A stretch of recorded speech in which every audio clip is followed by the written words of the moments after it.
Les gens ne le savent pas, mais Gaza, ça veut dire Philistin. Hein, vous le saurez, Gaza, ça veut dire Philistin. Philistin, oui. En hébreu. Oui. Il y a plutôt Philistine, puisqu'on dit la bande de Gaza. Oui, parce que Gaza, c'était une des villes qui appartenait aux Philistins. Exactement. Exactement. Mais qui ne leur appartient pas vraiment. Qui appartient à l'Éternel, qui a été donné à Israël. Et nous allons voir. On prendra d'abord déjà la base. Voilà. Donc c'est dans Genèse 15. Genèse 15. Et verset 18. Et dès le départ, l'Éternel dit à Abraham au sujet de la promesse. La promesse du Seigneur, c'est aussi un territoire. Hein, c'est un territoire avec tant de kilomètres, tant de mètres. C'est pas simplement je te donne le pays, il n'y a plus rien. C'est pas ça. C'est pas ce que l'Éternel dit. On attend parce qu'il faut qu'il puisse lire. Je ne sais pas ce qu'il est. Donc,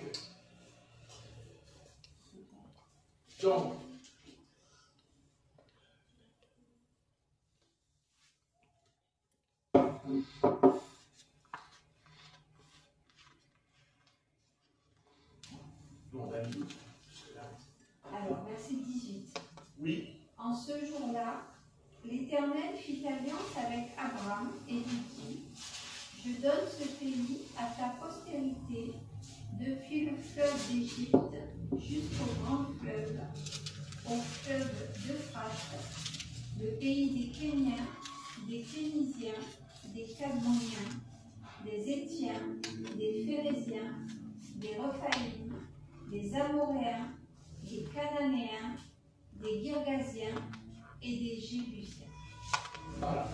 En ce jour-là, l'Éternel fit une alliance avec Abraham et dit, je te donne ce pays, pas seulement à lui, à ta postérité.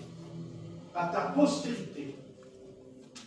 Il dit, depuis le fleuve d'Égypte, voyez, jusqu'à la frontière égyptienne, à la promesse du Seigneur. Ils ne sont pas encore là. Je vous montrerai qu'Israël n'a pas encore récupéré. Parce qu'il n'y a pas que la bande de Gaza. Nous verrons aussi que la Jordanie, toute la Jordanie, ça fait partie de la promesse à Abraham. Mais ce n'est pas terminé. Hein. Israël n'en a pas fini avec la guerre. Hein. Mais c'est l'Éternel qui livrera la guerre contre tous ces pays qui entourent Israël, est le pays d'Israël. Mais on verra. En ce jour-là, l'Éternel fit alliance avec Abraham et dit, je te donne ce pays à ta postérité. Postérité, ça veut dire à ta semence. N'est-ce pas? Ta semence. Hein? Il dit, je donne ce pays depuis le fleuve d'Égypte. Depuis le fleuve d'Égypte. Hein? Écoutez bien. Jusqu'au grand fleuve, au fleuve de l'Euphrate. C'est-à-dire, l'Euphrate, c'est vers l'Iran. L'Irak, pardon, tu as raison. Vous voyez, jusqu'à l'Irak, au fleuve. Le pays des Kéniens, des Phéniciens, des Cadmoniens, des Étiens, des Phéréziens, des Raphaïm, des Amoréens, des Canéens, des Girgasiens et des Jébusiens. Voilà. Et la bande de Gaza fait partie de ce que nous venons de lire ici, fait partie de cette promesse. Le territoire, ce territoire-là, est dans la promesse de Dieu. C'est écrit. Et ils l'ont. Et ils l'ont. Et c'est ce qui est en train de se passer en ce moment. Mais il fallait, c'est-à-dire, pour comprendre cette chose, il faut comprendre que le peuple d'Israël, ce n'est pas Israël qui a choisi l'Éternel, c'est l'Éternel qui a choisi Israël. C'est comme ça. Voilà. Comme nous, il nous a choisis, c'est comme ça. Ce n'est pas nos mérites, c'est pas nos mérites, c'est un choix. D'ailleurs, ça s'appelle, dans l'Épître aux Romains, ça s'appelle l'élection. Et dans l'élection, on va plus loin. Prédestination. Prédestiné avant. Avant. Avant, ça veut dire que ça n'existait pas, mais Dieu a vu avant que nous étions son peuple. Vous voyez? Eh oui. Donc, la bande de Gaza, nous verrons, est un morceau de terrain, c'est une partie du territoire du pays de l'Éternel, pas d'Israël. C'est pas Israël. C'est la promesse du Seigneur qui a dit, ça m'appartient. Mais il a dit qu'il le donnait. Il a dit, je le donne à Israël, à Abraham. Il a dit, je le donne à toi. Bien qu'ils n'en étaient pas encore emparés. Souvenez-vous qu'Abraham ne s'est pas emparé. Pas encore, ils n'ont pas encore le pays. Le pays, ils l'auront quand ils vont sortir d'Égypte avec Moïse. Et ce n'est même pas Moïse qui les introduira dans le pays. D'ailleurs, Moïse n'est pas rentré non pas. Il n'est pas rentré. Moïse n'est pas rentré dans le pays. Puisque l'Éternel a dit, monte sur le mont Nebo, regarde, contemple, mais tu n'entreras pas. Tu n'entreras pas. Vous voyez? Tu n'entreras pas. D'ailleurs, presque toute la génération ne sont pas rentrés puisqu'ils sont morts dans le désert. Ils ont péri dans le désert. Ils ne sont pas rentrés. Vous voyez? Mais sauf Josué et Caleb. Josué et Caleb. Et c'est Josué qui, d'ailleurs, va faire entrer dans le pays. C'est Josué qui commencera par la ville de Jéricho, c'est-à-dire où il y avait les murailles. Pourquoi les murailles? Parce que les murailles, c'était pour empêcher qu'un autre peuple entre dans Canaan, dans le pays de Canaan. Donc, ce morceau-là, au temps de Josué, eh bien, ils ne sont pas emparés. Ils n'ont pas livré la guerre dans ce morceau de terrain, ils n'ont pas livré la guerre. Et pourquoi? Parce que ce morceau qu'on appelle la bande de Gaza, était habité par un peuple terrifiant qui faisait d'ailleurs trembler tout Canaan. Tous les peuples avaient peur des Philistins, avaient peur du peuple philistin. Parce qu'il y avait des géants dans ce peuple. D'ailleurs, on le voit avec David, quand il parle des fameux géants. Et voilà, vous voyez, c'est pour ça que là. Ensuite, ce peuple était terrifiant parce que nous apprenons que ce peuple avait travaillé le fer. Oui. Puisqu'il faisait des épées. Et pourquoi Israël n'a jamais pu récupérer ce morceau?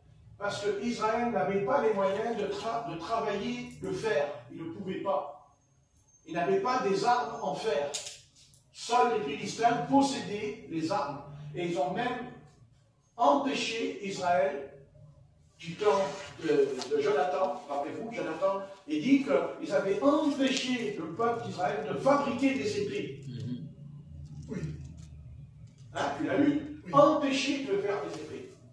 Parce que les épées étaient en fer.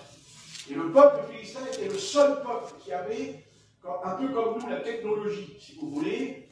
Comme nous, on a la technologie, et il y en a qui est un peu plus grande, moins grande aujourd'hui, selon certains pays. Eh bien, eux, à l'époque, ils avaient, comme nous, une technologie qui était, ils travaillaient le fer. Et ils fabriquaient les armes, les épées, les boucliers, tout était, c'était fabriqué, ils travaillaient avec ça, les Philistins. Vous voyez? Leur armure, le casque. Vous voyez? Et d'ailleurs, Dieu leur a foutu même une dérouillée. Non pas avec une épée, mais avec une mâchoire d'âne. Avec Samson. Vous voyez? C'était un peuple terrifiant. Et c'est la puissance de Dieu qui était dans Samson, qui a démoli, détruit, je ne sais pas combien, plus de demi, je ne sais pas combien, à lui tout seul, avec un mâchoire d'âne. C'est pas Samson. La puissance, c'est le jugement, la colère de Dieu qui est entrée en lui, dedans, au travers de son corps. Qui a frappé l'armée des Philistins à lui tout seul. Tout seul. Il vaut mieux pas tomber entre entre les mains de Dieu, les amis. Ne tombez jamais entre les mains de Dieu quand il est en colère. Vous savez, il y a dû y avoir une fureur, on ne peut pas comprendre ici, une fureur, on ne peut pas expliquer. Il n'a pas envoyé 10 Philistins ou 20 Philistins en l'air. Ah non, mais lisez le chiffre. Et non, à lui tout seul. Que s'est-il passé dans la vallée? Mais qu'est-ce qui s'est passé dans cette vallée? Ah oui. La Bible dit qu'il avait des cordes aux mains et que le feu est descendu du ciel et a brûlé les cordes. Il n'est pas dit que c'est lui qui les a enlevées. Il dit le feu a brûlé les cordes qui étaient au poignet de Samson. Il dit qu'il y a eu des éclairs, le tonnerre et le feu. Qu'est-ce qui s'est passé dans la vallée là, avec Samson? Vous vous rendez compte? Un homme tout seul. Il n'a pas d'épée, il n'a pas de bouclier, il n'a pas de casque, il n'a rien. Mais simplement, Dieu lui a dit, toi, la mâchoire d'âne, remarquez, si on avait dit à cet âne qui était en vie, tu sais, ta tête là, ta tête, elle va dégommer les têtes, tu vois. Vous voyez, Dieu, pourquoi, vous allez dire, pourquoi la mâchoire d'âne? Parce que la mâchoire d'âne, c'était pour humilier le peuple philistin, parce que c'était un peuple orgueilleux, très orgueilleux, les Philistins. Et Dieu va les humilier avec une mâchoire d'âne. Il va les humilier. Parce que personne en Canaan ne pouvait vaincre ce peuple. Parce qu'il travaillait le fer. C'était un peuple c'était un peuple de soldats, c'était la guerre, c'était une armée des Philistins. Ils avaient vaincu tous les autres peuples autour. Ils ne sont pas attaqués seulement au peuple d'Israël, ils attaquaient tous les peuples autour. Ils étaient obligés de faire alliance avec le peuple philistin. Ils dominaient, si vous voulez, à cette époque, ils dominaient toute la région. Ah oui. Et Dieu avait donné ce morceau de territoire. Mais Israël, voyez, il ne faut jamais désobéir à l'Éternel. Ne désobéissez jamais à Dieu. Même si vous êtes sous la nouvelle alliance, ne désobéissez jamais à la voix du Seigneur. Il n'y a pas je suis né ou pas né nouveau. Dès l'instant que vous désobéissez à l'Éternel, c'est terminé. D'ailleurs, on le voit avec Saül, quand il a désobéi, l'Éternel a dit, c'est fini, c'est terminé, je te remplace, car j'ai trouvé un homme selon mon cœur. Vous voyez ce que je veux dire? Israël a désobéi. Et quand ils ont désobéi, dans le livre de Josué, l'Éternel dit, par la bouche de Josué, ça sera une épine, ça sera une écharpe dans ta chair. Donc la base, c'est qu'Israël a désobéi parce qu'il n'a pas voulu prendre le pays. Ils n'ont pas voulu. Soit peut-être par peur aussi, parce qu'il y a eu la peur de ce peuple, parce qu'Israël ne travaillait pas à le faire. C'est écrit, ils ne pouvaient pas. C'est comme aujourd'hui avec les missiles. Vous savez, les missiles russes, il y a un missile que les Russes, ils ont, on ne peut pas l'arrêter. Demain, si on peut l'arrêter, la Russie est vaincue. Parce que si demain, le missile, les Russes, ils se font descendre, ne vous inquiétez pas, Poutine, il va s'écraser quand même. Hein. Il ne va pas faire le malin. Et là, il fait un peu le dur, parce qu'il sait qu'il possède une technologie que les autres nations n'ont pas ce soir. Mais si jamais ils découvrent comment ils vont le descendre, le missile, la Russie, attention, là, la Russie, elle va faire descendre... attention, hein. Que les Russes fassent attention quand même. Attention, hein. Voilà. Donc ça, c'est l'Éternel qui décidera pour eux. Mais à l'époque, je transpose l'époque par rapport que les Philistins, ils possédaient une science pour faire des armes. Et que les peuples qui étaient autour ne pouvaient pas.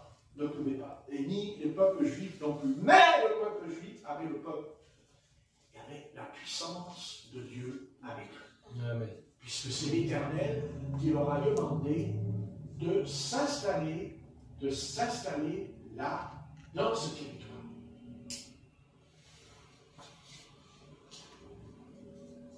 Quel rapport ça a à voir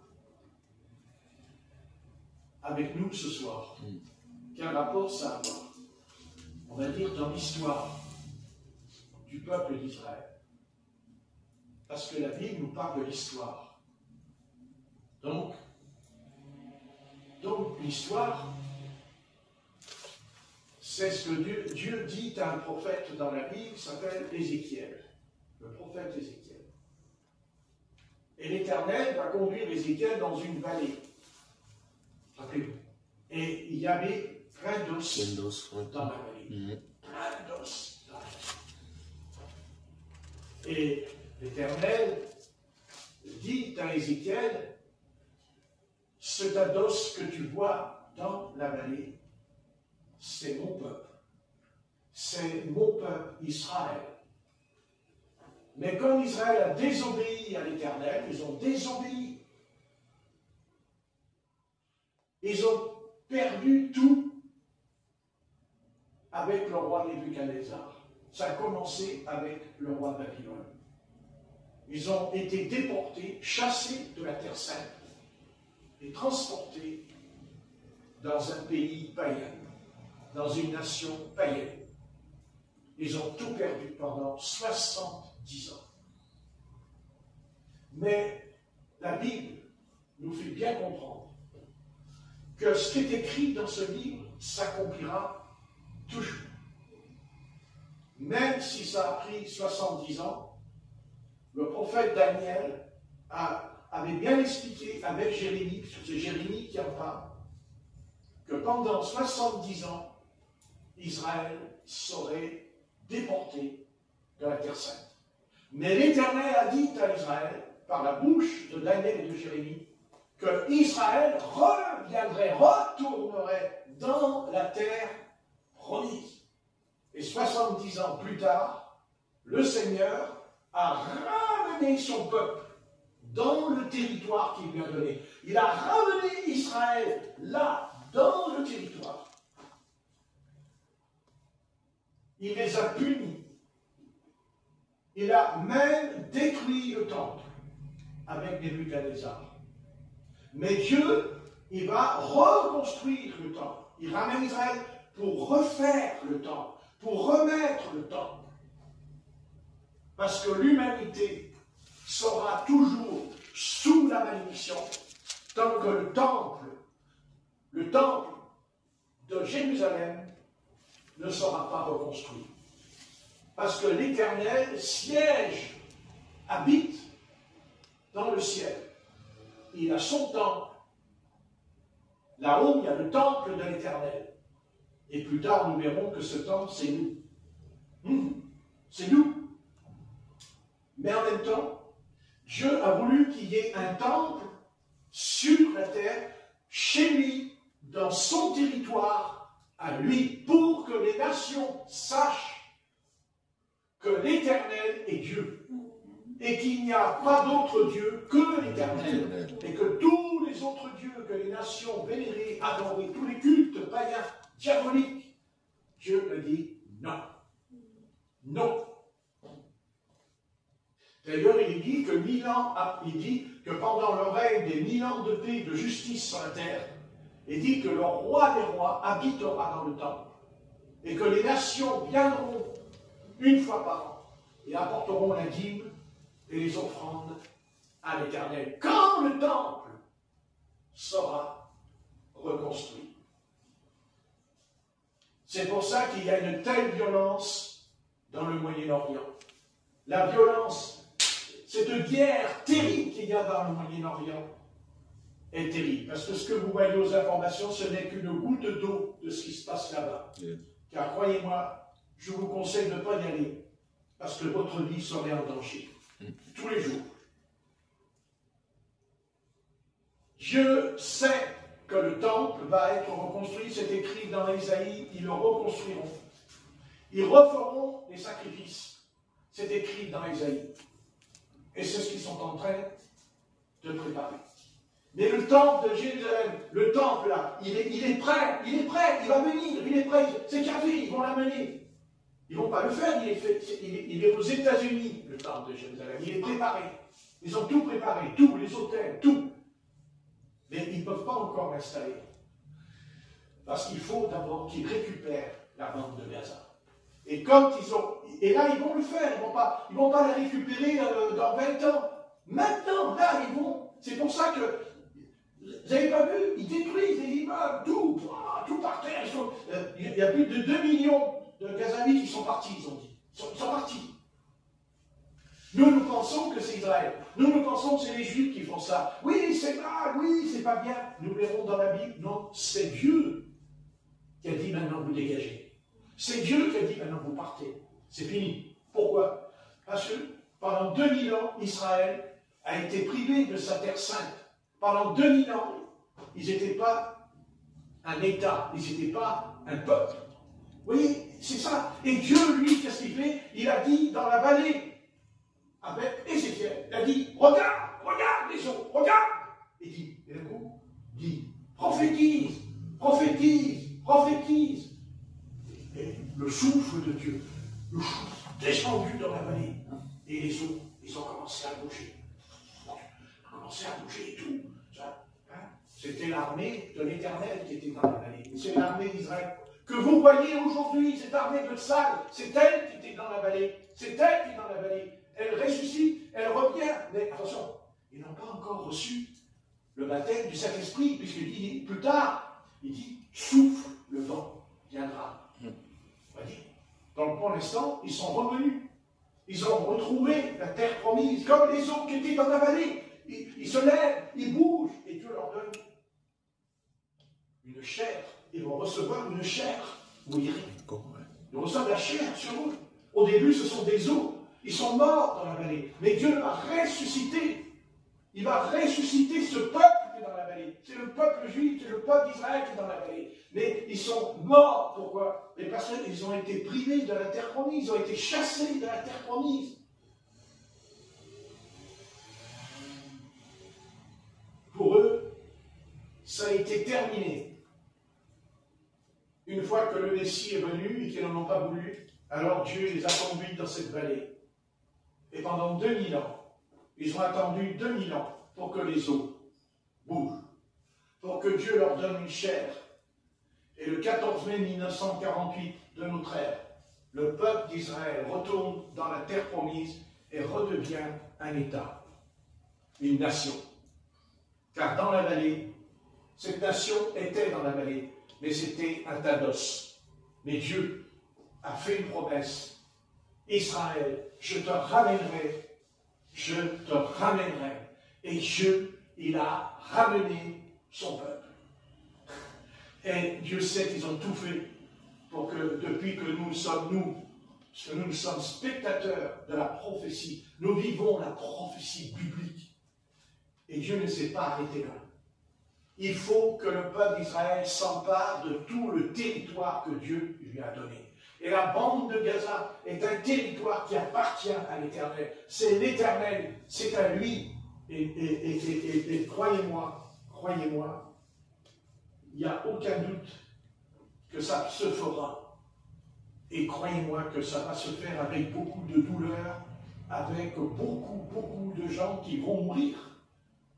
Mais sachez que quand vous verrez ces choses s'accomplir, mais à un degré que vous ne connaissez pas encore, sachez que nous, on pourra dire tout ce qu'on veut, que c'est pas bien, que c'est mal, mais la parole de l'Éternel dit que non, c'est moi l'Éternel, ton Dieu, ô Israël. Je t'ai donné, et moi, je te dis que tu vas tout récupérer. Et c'est ce qui se passe en ce moment à Gaza. C'est ce qui se passe. Et Dieu a permis pendant 70 ans que Israël vive à côté d'eux. Ils ont tout fait pour faire un État. Vous voyez, faire un État à côté du peuple d'Israël. Mais Dieu dit au travers de certaines nations, caduc. C'est caduc, ce fameux truc-là, de reconnaître la Palestine. Et au moment où ils ont voulu faire ça, là maintenant, le feu est descendu sur Gaza, l'armée israélite est rentrée dedans et ils ont tout foutu en l'air. Sachez que ce n'est pas Israël. C'est pas Israël. Et je vais vous montrer que ce n'est pas Israël. Nous prenez dans Osée, chapitre 4, verset 6. Dans Osée 4, verset 6. Et nous verrons plusieurs versets où Dieu va anéantir carrément. Et Israël s'installera. Et la bande de Gaza sera plus Gaza, mais sera Israël. Le temple sera amené à ce moment-là. Car il faut que la prophétie s'accomplisse. Il faut que la parole s'accomplisse. Afin que le règne, afin que le royaume du Seigneur descende sur la terre. Mais ça se fait étape par étape. Nous verrons que c'est une étape, encore une étape. Et bien sûr, ça a pris 2000 ans. Mais au bout de 2000 ans, là maintenant nous entrons. C'est fini. Il n'y aura pas peut-être ou dans 20 ans. Non, vous le voyez ce qui se passe. Et dans Osée dans l'Ancien Testament, pour ceux qui tentent d'aller, devraient le trouver quand même, dans Osée, chapitre 4, verset 6. Osée 4, verset 6. Mon peuple est détruit parce qu'il lui manque la connaissance. Puisque tu as rejeté la connaissance, je te rejetterai et tu seras dépouillé de mon sacerdoce. Puisque tu as oublié la loi de ton Dieu, j'oublierai aussi tes enfants. Continue. Oui, vas-y. Plus ils se sont multipliés, plus ils ont péché contre moi. Je changerai leur gloire en ignominie. Qu'ils se repaissent des péchés de mon peuple. Ils sont avides de ses iniquités. Il en sera du sacrificateur comme du peuple. Je le châtirai selon ses voies. Je lui rendrai selon ses œuvres. Voilà, on va s'arrêter là. Donc, vous voyez, Dieu dit ici, au sujet d'Israël, au sujet de son peuple, dans Osée 6, 4. 4, verset 6, voilà. Mon peuple est détruit parce qu'il lui manque la connaissance. Puisque tu as rejeté la connaissance, je te rejetterai et tu seras dépouillé de mon sacerdoce, c'est-à-dire plus de temple, plus de souverain sacrificateur. N'est-ce pas? Vous voyez, Dieu a tenu ce qu'il a dit envers son peuple. Vous voyez, puisque tu as oublié la loi de ton Dieu, j'oublierai aussi tes enfants, c'est-à-dire ceux maintenant. Vous voyez? Puis, ils se sont multipliés. Et c'est ce qui s'est passé. Hein? Avec ce que Hitler a fait, ils auraient dû disparaître. Ouais. Ah non. Vous voyez? Ils se sont multipliés plus ils ont péché contre moi. Je changerai leur gloire en ignominie. Ils se repaissent des péchés de mon peuple. Ils sont avides de ses iniquités. Qu'est-ce que dit l'Éternel? Il dit, je le châtirai selon ses voies. Je lui rendrai selon ses œuvres. Ils mangeront sans se rassasier. Ils se prostitueront sans multiplier. Parce qu'ils ont abandonné l'Éternel et ses commandements. Voilà, c'est ce qui est arrivé à Israël. Exactement comme l'Éternel. Mais ne croyez pas que c'est que Osée. Mais Moïse avait déjà averti le peuple d'Israël. Il avait déjà prévenu le peuple d'Israël de ce qui allait lui arriver. Dans Deutéronome, chapitre 32, si je ne me trompe pas, et à la fin, avant que Moïse meure, il a dit cette chose à Israël. Vous voyez, rien qu'au début, hein, Deutéronome. Deutéronome, voilà. Alors.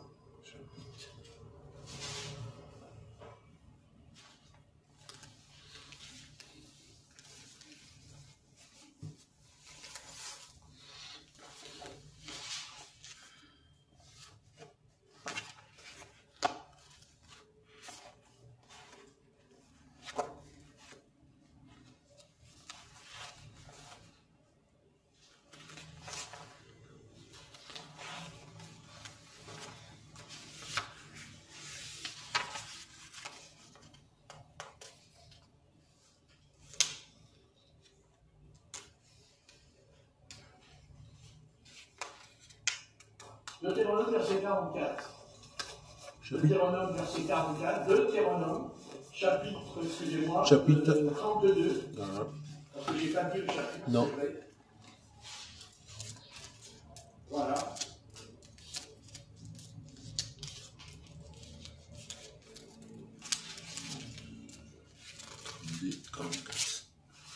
Vas-y, Corinne. Moïse vint et prononça toutes les paroles de ce cantique en présence du peuple. Josué, fils de Nun, était avec lui. Lorsque Moïse eut achevé de prononcer toutes ces paroles devant tout Israël, il leur dit : Prenez à cœur toutes les paroles que je vous conjure aujourd'hui de recommander à vos enfants, afin qu'ils observent et mettent en pratique toutes les paroles de cette loi. Voilà, ça s'arrête là, donc c'est clair. Dieu leur met les choses. C'est clair.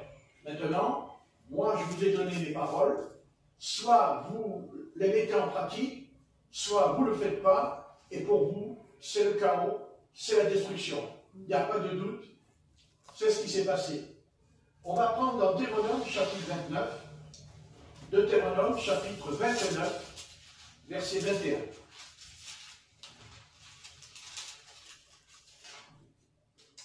Non, verset 22, pardon. Deutéronome 29, verset 22.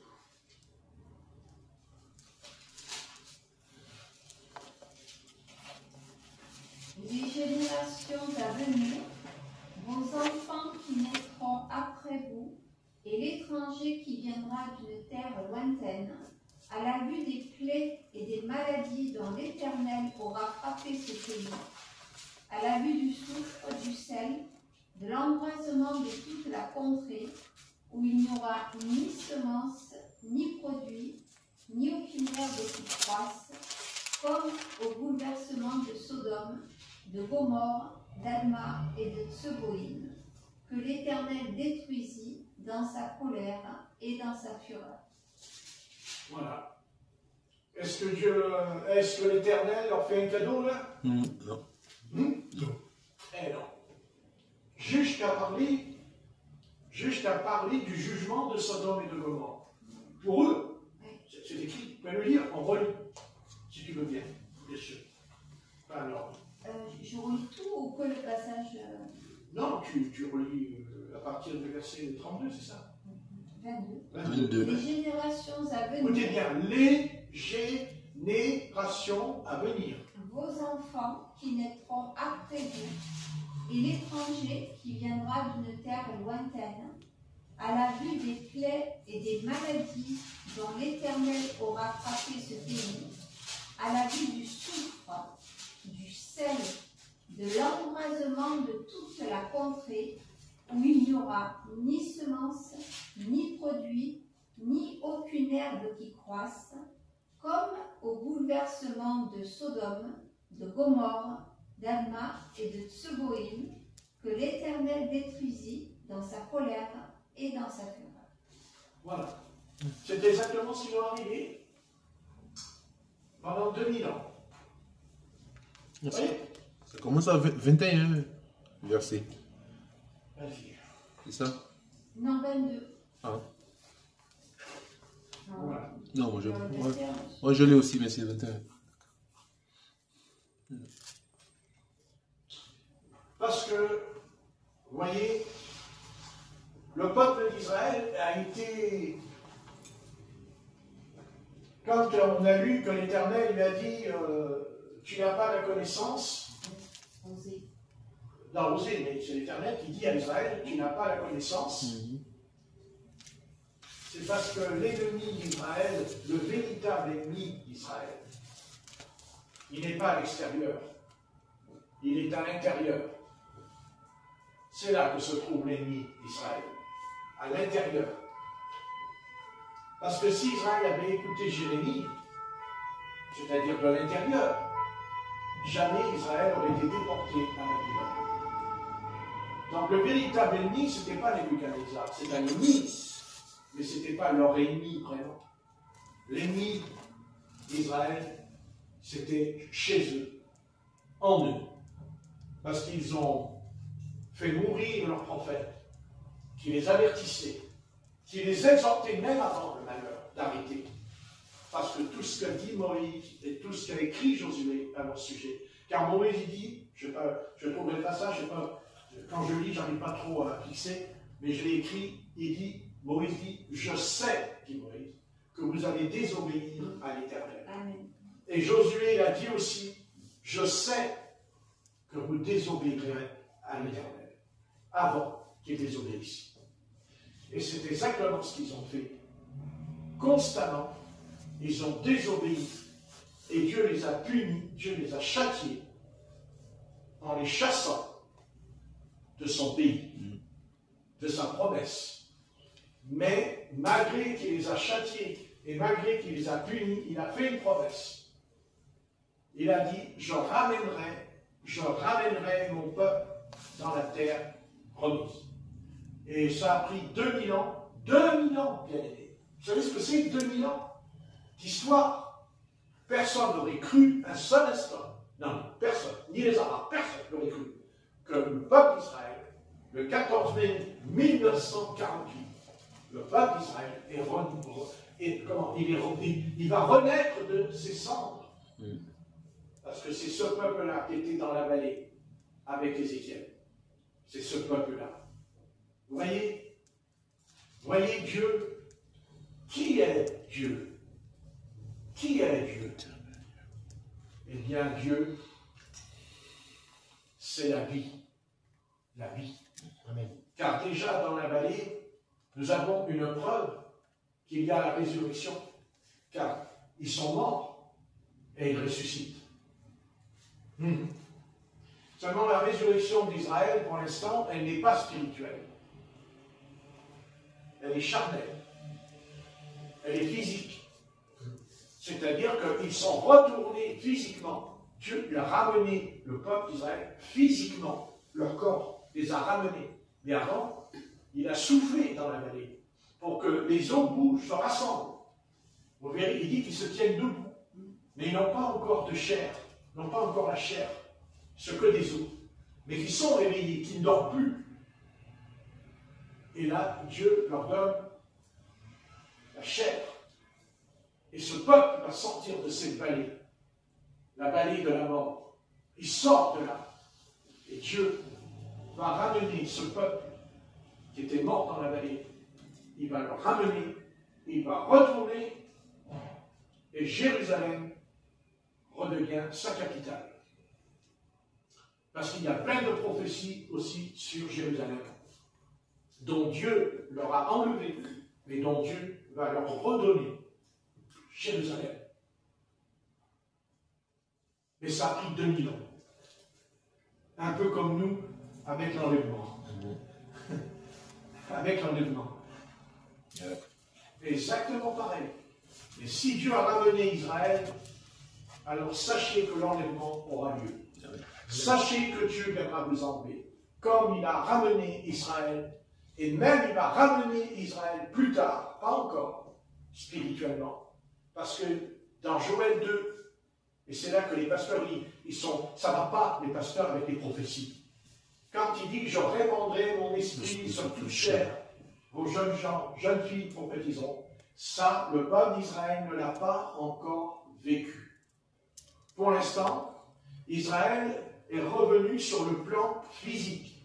C'est-à-dire, ils étaient morts, foutus, mais Dieu, il a rassemblé les eaux, il a soufflé dans les eaux, ils sont sortis de là, ils sont sortis là, c'était une plaine où il y avait la mort, que des eaux. Oui, il était desséché. Et oui, c'est desséché, c'est ça. Et Dieu, il a ramené. Dieu, il a ramené. Dieu ne ment jamais. Dieu ne ment jamais. Dieu ne mentira jamais. Jamais. Et Dieu veut nous dire ce soir que moi, l'Éternel, regardez, j'ai ramené mon peuple. Et moi, si je vous ai dit que je vais vous enlever, je vais vous enlever. Amen. Si je vous ai dit que vous avez la vie éternelle, vous avez la vraie. Parce que si je ne vous enlève pas, et que vous ne ressuscitez pas, alors comment ça fait que Dieu ramène Israël? Amen. Donc il n'y a pas de doute, il n'y a pas d'ambiguïté, seulement ça a pris 2000 ans, et l'enlèvement aussi, ça fait 2000 ans que le Seigneur est parti. Donc ça veut dire qu'il va avoir lieu plus tôt que nous pourrions l'imaginer, cet enlèvement, puisque c'est 2000 ans pour Israël, pour retourner dans le pays dont Dieu les a chassés. Dieu les a chassés. Plus ça, ils sont chassés. Ils sont morts dans la vallée. Ils sont morts. Mais ils reviennent à la vie. Et ce soir, ce peuple fait trembler les nations. Ce peuple fait peur à toutes les nations. Car croyez-moi, les nations ont très peur de ce qui se passe au Proche-Orient. Très peur. Parce que c'est une poudrière. C'est une poudrière là-bas. Et si jamais ça pète, tout va péter dans le monde entier. Dans le monde entier. À chaque fois que ça ne va pas avec Israël, ça percute. C'est comme une onde de choc.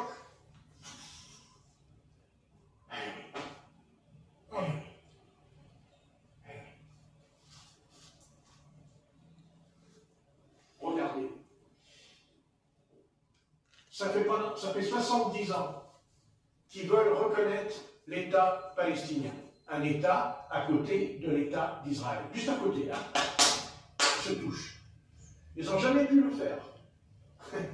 Bill Clinton, Ronald, tous les présidents, enfin, ils ont tout fait avec les accords d'Abraham, le camp David, pour qu'il y ait un État palestinien. Ils n'ont jamais pu. Jamais pu. Jamais. Et comme par hasard, nous avons notre Pinocchio. Quand je dis Pinocchio, je vais dire qu'il y avait un long nez qui était menteur. Pinocchio. Comme par hasard, avec ce qui s'est passé avec le 7 octobre, qui va déboucher sur une guerre jusqu'à détruire la bande de Gaza, plus rien. Nous avons là, d'un coup, notre Pinocchio qui a décidé qu'il y aurait l'État palestinien. Et donc, l'ONU a voté. Il y a quelques jours, l'ONU, le 22 octobre, ont voté. Eh oui. Curieux, hein?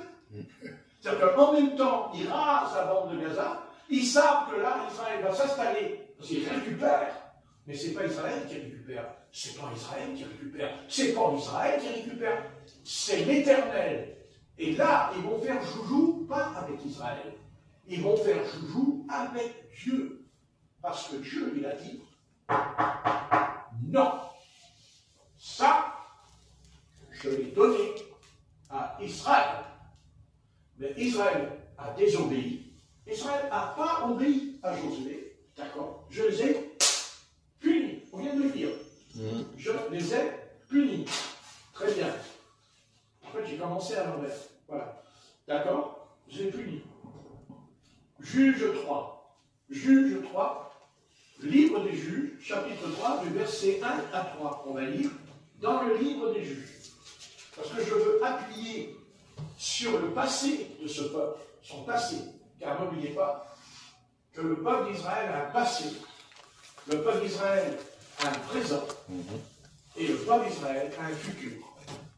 C'est trois choses qu'il y a sur cette nation, sur ce peuple. C'est ça, le passé, le présent et le futur. Donc le passé, on le connaît, non pas seulement parce que c'est écrit dans la Bible, mais parce que c'est historique, ce qui s'est passé dans l'histoire de ce peuple, déporté, chassé, et plus que ça, le faire disparaître ce qu'a essayé de faire Adolf Hitler avec les nazis. Mais le Seigneur a dit non. Dans la vallée, le Seigneur, oui, dans la vallée, il les a ramenés. Puisque les Juifs étaient jetés dans les fours crématoires, le Seigneur les a ramenés. Il a ramené Israël, il a redonné une nation. Si Adolf Hitler et sa bande de nazis ils étaient là, on dirait, mais c'est pas possible. C'est pas possible. Je les ai emmenés, des millions dans des trains, des camps, et Jérusalem. Et maintenant, ils vont mettre le temple. Qui peut faire une chose pareille? Qui a fait ça? Israël? Le peuple juif? Non. L'Éternel. Amen. C'est l'Éternel qui a fait tout ce que vous vivez ce soir et ce que vous allez vivre. C'est la main de Dieu. C'est comme ça et ça ne sera pas autrement. Maintenant, c'est clair. Juge 3, verset 1. Voici les nations que l'Éternel laissa pour éprouver par elles Israël, tous ceux qui n'avaient pas connu toutes les guerres de Canaan. Il voulait seulement que les générations des enfants d'Israël connussent et apprissent la guerre, ceux qui ne l'avaient pas connue auparavant. Ces nations étaient les 5 princes des Philistins, tous les Cananéens, les Sidoniens et les Éviens, qui habitaient la montagne du Liban, depuis la montagne de Baal-Hermon jusqu'à l'entrée de Hamath. C'est bon. Qu'est-ce qui est frappant dans ce verset? Les princes des 5 Voilà. princes. C'est eux qui dominent toute la situation dedans. Et qui sont les princes? Où sont-ils ce soir? C'est la bande de Gaza. C'est là qu'ils habitaient. C'est là qu'ils se sont installés. C'est là qu'ils ont travaillé le fer et tout pour faire la guerre. Et qu'est-ce que dit l'Éternel à Israël? Qu'est-ce qu'il dit? Relis-le, s'il te plaît. Voici les nations que l'Éternel laissa pour éprouver par elles Israël, tous ceux qui On arrête une seconde. Dieu laissa les nations pour éprouver Israël, c'est-à-dire le test. Le test. Oui. Et c'était quoi ce test? Continue, vous allez voir. tous ceux qui n'avaient pas connu toutes les guerres de Canaan.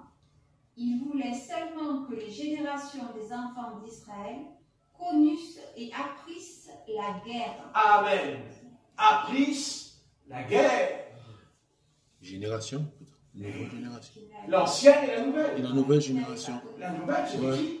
C'est une Ceux- nouvelle Et là, Ceux qui Oui. ne l'avaient pas connu. C'est une nouvelle auparavant. génération. voilà. Donc, ça veut dire qu'ils n'ont pas livré bataille contre les Philistins. Ils n'ont pas fait. Ils se sont laissés dominer. Et Dieu leur a puni en leur disant, puisque c'est comme ça, il a dit, ça vous sera une écharde dans la chair. Et c'en est une. Puisque nous-mêmes, nous avons vécu ce qui se passait depuis que ça. On sait, on avait déjà tout petit, on parlait d'Israël avec la bande de Gaza. On en parlait. Oui. Mais à chaque fois, c'était de pire en pire. Jusqu'à. Écoutez, il y en avait un qu'on fait que parler de lui, n'est-ce pas? C'est Arafat. Rappelez-vous d'Arafat. Vous ne vous rappelez pas? Ouais, c'est. Et quand le président qui a été assassiné par le juif à coup de couteau, Premier ministre, Shimon Peres. Shimon Peres. Et pourquoi il a été assassiné? Parce qu'il allait faire l'État palestinien à ce moment-là. Et Dieu a dit non. Eh non, tu as dit non. Tu as dit non. Tu ne feras pas d'État palestinien. Non. Et il reçoit un coup de couteau et il meurt. Et l'État palestinien n'est pas encore reconnu avec Arafat, puisqu'Arafat va mourir et il ne le verra pas. Mais ça n'empêche que le processus est engagé. La guerre contre Israël. La guerre contre Israël.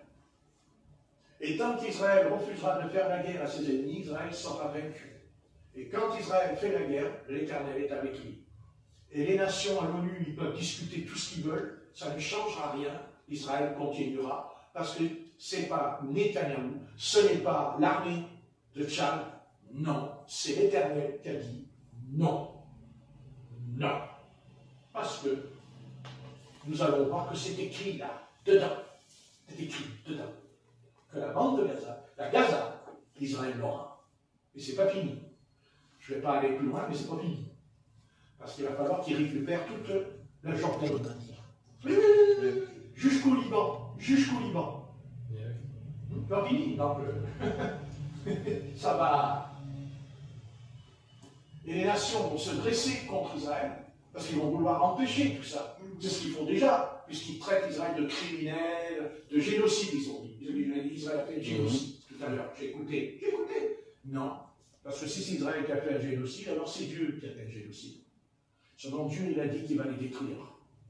Ben oui, il va tous les détruire. Il va les abattre, un par un. Et Dieu le fera. Même, il est en train de le faire.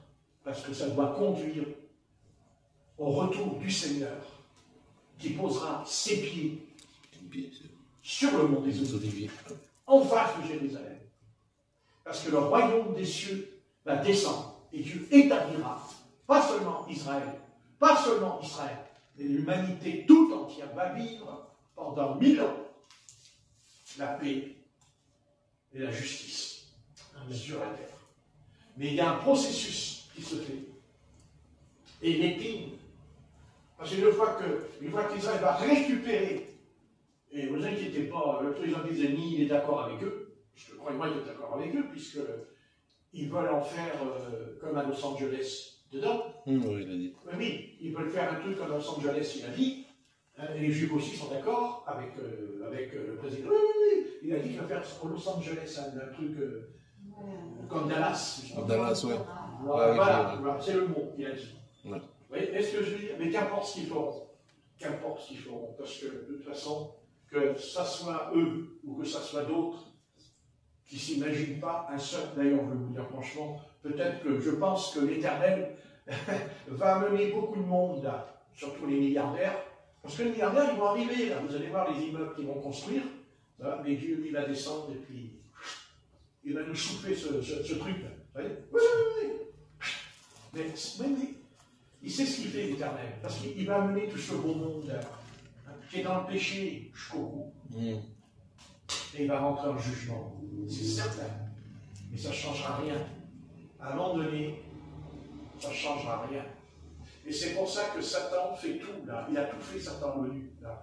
Pour que, d'ailleurs, c'est fait. Parce qu'il ne faut pas rigoler, c'était quand même, hein. L'ONU l'a dit, ça l'État palestinien. Oui. Ah non. Avant, ce n'était pas reconnu. Comme l'ONU a reconnu l'État d'Israël en 1948. Et bien là aussi, c'est pareil. Gaza, le nom de Gaza, c'est l'État palestinien, ce n'est pas l'État d'Israël. Mais l'Éternel dit, on verra bien. Vous voulez vous amuser avec moi? On verra bien. Parce que moi, votre état, je vais le balayer. De toute façon, vous savez, c'est vite fait. Hein. Le Seigneur, il envoie un ouragan, il envoie une tempête, et puis il y a tout qui part. Il n'a pas besoin d'une armée. Parce que l'Éternel, il dira, c'est à moi. C'est à moi. C'est comme moi, là, vous venez chez moi, et vous me dites, ouais, j'emmène ta table, elle est à moi. Moi, je te réponds, bon courage, parce que tu t'apportes ta table et tu te la descends. Hein, mais je vais quand même te dire, tu ne touches pas ma table. Quand même. Non, tu ne touches pas ma table. Parce que tu vois, je suis très croyant, mais mon pied, lui, il est encore plus croyant que ma tête. Tu vois? C'est-à-dire, ça m'appartient. C'est une image que je donne. C'est une image. Et Dieu, c'est dans la vie, Dieu, ça ne changera rien. Il faut bien comprendre ça. Hein? Ça ne changera rien. Voilà, Deutéronome, chapitre 28, je suis content, parce que je voulais vraiment que vous lisiez cela dans mon cœur. Tout à l'heure, j'étais embêté en moi. Et je l'ai, Deutéronome 28, verset 64. Ça, c'est à retenir pour Israël.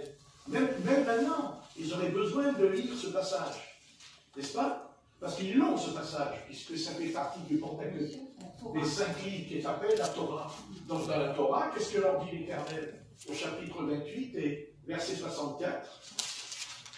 L'Éternel te dispersera parmi tous les peuples, d'une extrémité de la terre à l'autre, et là, tu serviras d'autres dieux que n'ont connus ni toi, ni tes pères, du bois et de la pierre. Parmi ces nations, tu ne seras pas tranquille, et tu n'auras pas un lieu de repos pour la plante de tes pieds. L'Éternel rendra ton cœur agité, tes yeux rougissants, ton âme languissante. Voilà. C'est pas ce qui leur est arrivé, Oui. mais même encore maintenant. Même encore maintenant. Ça, ce que vous lisez là, c'est ce qui se passait le 7 octobre là. Oui. Le 7 octobre, c'est pas ça qui s'est passé là. Vas-y, Corinne, si tu peux nous revenir. L'Éternel te dispersera parmi tous les peuples, d'une extrémité de la terre à l'autre. Et là, tu serviras d'autres dieux que n'ont connus ni toi, ni tes pères, du bois et de la pierre. Je continue. Non, ça va. Vous voyez? Verset 63. De même que l'Éternel prenait plaisir à vous faire du bien et à vous multiplier, de même l'Éternel prendra plaisir à vous faire périr et à vous détruire, et vous serez arrachés du pays dont tu vas entrer en possession. Voilà. Eh bien, vous voyez. Ces versets, ils ont au moins 4000 ans. Hein. Ils ont 4000 ans. Hein. 4000 ans. Hein. Est-ce que l'Éternel n'a pas tenu sa promesse envers eux? Amen. Il leur a dit. Il leur a dit. Eh oui. Il leur a dit. Donc s'il leur a dit qu'il a fait ça, et il l'a fait, parce que nous en sommes témoins, mais il a dit aussi qu'il les ramène. Et nous en sommes témoins. Eh oui. Et nous en sommes témoins. Eh oui. Eh oui. Étonnant, hein? Étonnant. Étonnant, hein?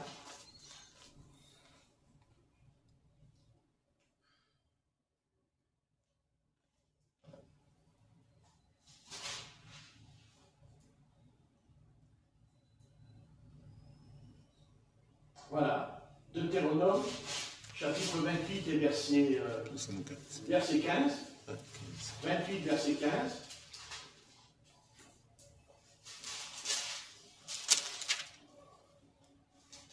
Mais si tu n'obéis point à la voix de l'Éternel ton Dieu, si tu n'observes pas et ne mets pas en pratique tous ces commandements et toutes ces lois que je te prescris aujourd'hui, voici toutes les malédictions qui viendront sur toi et qui seront ton partage. Verset 16.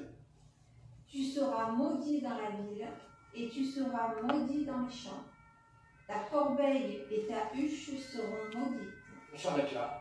C'est pas ce qui est arrivé le 28 octobre? Hein? Oui. C'est ce qui est arrivé. Et 2000 ans plus tard. 2000 ans plus tard. Là, c'est 2000 ans là. Ce qui s'est passé le 7 octobre 2022. 2023 ou 2024. 2024. 24, ça fait un an. Vous avez vu un peu ce qui s'est passé? Autant il y a eu la fureur de l'Éternel contre eux, mais il y a aussi la fureur de l'Éternel contre la bande de Gaza, contre les Palestiniens. Dieu a châtié son peuple, parce qu'il a fallu ce jour terrible pour que le peuple d'Israël a détruit le Hamas, a détruit, abattu tous les chefs, tous les réseaux, les têtes du Hamas, un par un. Et s'il n'y avait pas eu le 7 octobre, ils ne l'auraient pas fait. Ils ne l'auraient pas fait comme ils ont fait. Pas comme ça. Vous voyez? Vous voyez? C'est ça l'Éternel. D'un côté, il châtie son peuple, mais il s'en sert pour châtier, corriger aussi ses ennemis, pour frapper ses ennemis. Et il semblerait souvent que pour que Israël remporte une victoire, il va être châtié d'abord. D'abord. Chaque fois, vous voyez, quand Israël est retourné dans la Terre Sainte, automatiquement, il y a eu la guerre avec l'Égypte en 1967. Ah oui. Et en 1973, il y a eu avec la Syrie, la guerre, avec les Syriens. 2 fois. La deuxième fois, c'était pour récupérer Jérusalem, mais ils n'ont pas pu. Mais à chaque fois qu'Israël fait une guerre, quand Israël fait une guerre, Israël avance dans la prophétie, progresse dans la prophétie. C'est-à-dire, ils avancent dans l'oracle, ils s'approchent de l'oracle. C'est-à-dire de l'établissement du règne du Seigneur sur la terre contemporaine. C'est le but. C'est-à-dire que si Israël avait obéi à l'Éternel dès le départ, tout de suite, ils auraient fait ce que Dieu leur a demandé, il y a longtemps que le règne des 1000 ans aurait été établi. Ah oui. Parce que c'était le but de l'Éternel. que Israël devait rendre témoignage, son témoignage. Et au fur et à mesure qu'Israël aurait obéi, aurait rentré dans ce témoignage en obéissant, pas à 99%, mais à 100%, eh bien, à un moment donné, ils rentraient, et c'est-à-dire qu'ils avançaient dans l'établissement du royaume du Seigneur. Mais comme ils ont désobéi, Dieu ne pouvait pas le faire, puisqu'il n'avait pas le moyen d'établir cette chose. Parce que c'est au travers de ce peuple, au travers du peuple d'Israël. J'ai pas une question d'Israël, c'est le peuple de Dieu. C'est Dieu qui a décidé. C'est comme ça. On va chercher à comprendre, à discuter, tourner en rond pendant des heures. On discute. Bon. On dit que la volonté de l'Éternel soit faite. Voilà, c'est tout. Oui. Voilà, parce que la volonté du Seigneur est bonne. Parce que la volonté, tout ce que Dieu demande, tout ce que Dieu fait est bon. C'est pas compliqué. D'ailleurs, il le dit dans la Genèse, quand il crée bon. D'accord? Amen. Voilà. C'est comme ça. Et c'est pareil pour nous. C'est pareil aussi. C'est pareil. La même chose est pareille. Parce que le jugement va venir sur nous.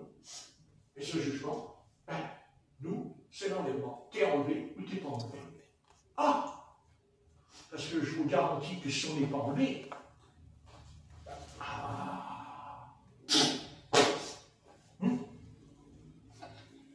si on n'est pas enlevé, qu'est-ce qui va se passer? À votre avis, vous croyez que si vous n'êtes pas enlevé, ça va être le grand bonheur sur la terre? Pour nous, ce sera le plus grand de tous les malheurs de l'histoire qui va nous arriver. Parce que là, Lucifer, la vengeance de Lucifer sur nous sera à la hauteur de ce qu'on lui a fait pendant 2000 ans. La résistance aux puissances des ténèbres, à l'opposition des forces des ténèbres dans l'atmosphère. On ne parle plus là de la guerre avec Israël et les armées sur la terre. Nous parlons d'autre chose. Nous parlons des autorités, des principautés, des puissances dont nous sommes l'instrument volontaire ou involontaire. En nous opposons à ces puissances terribles. Terribles. Car si on n'était pas là, car s'il n'y avait pas eu l'Église de Jésus-Christ sur la terre, il y a longtemps que la terre, elle aurait été roulée comme un parchemin. Là, je peux vous le dire. Mais l'Église, c'est la grâce de Dieu. L'Église, c'est l'amour de Dieu. C'est la miséricorde de Dieu. Pas seulement envers nous, mais envers l'humanité tout entière. Car l'Église, c'est l'arche de Noé, qui appelle les hommes, tous les pécheurs les appellent, à se repentir et à entrer dans l'arche. Parce que le jugement, il est inévitable. Pourquoi? Parce que vous avez toujours une partie de l'humanité qui s'endurcit. Vous aurez toujours une partie de l'humanité qui s'opposera à l'Éternel. Toujours. Et nous le voyons avec Abraham, nous le voyons avec Noé, nous le voyons avec Jonas. Il y aura toujours, même Ninive qui a été pardonnée, mais la Bible, l'histoire nous enseigne que 100 ans plus tard, Ninive a disparu, rasée par un tremblement de terre. Et 100 ans plus tard, un siècle plus tard. Ouais. Eh oui. Voilà. C'est comme ça. C'est deux choses qu'il y a dans l'histoire de l'humanité. C'est ce que j'ai toujours enseigné, le choix. Ouais. Voilà, c'est le choix. Alors certains me diront, oui, mais le choix c'est écrit à l'avance. Mais moi je réponds, ce qui est écrit à l'avance, c'est écrit ce que l'homme va faire à l'avance. Et dont Dieu est le seul capable, qu'il sait, ou qu'il voit, parce que Dieu, il ne sait pas, il voit. Il voit Dieu. C'est-à-dire que lui, Dieu, il voit les événements avant nous, ce que l'homme va faire. Et l'homme fera le mal, et l'homme va faire le mal. Il va faire le mal qu'il n'a jamais fait d'ailleurs. L'humanité va être transportée dans quelque chose que l'humanité n'a jamais fait. Ils lèveront le poing contre Dieu et le maudiront. C'est ce que dit l'Apocalypse. Ils lèveront le poing contre Dieu. Comme ça, il dit le poing contre lui.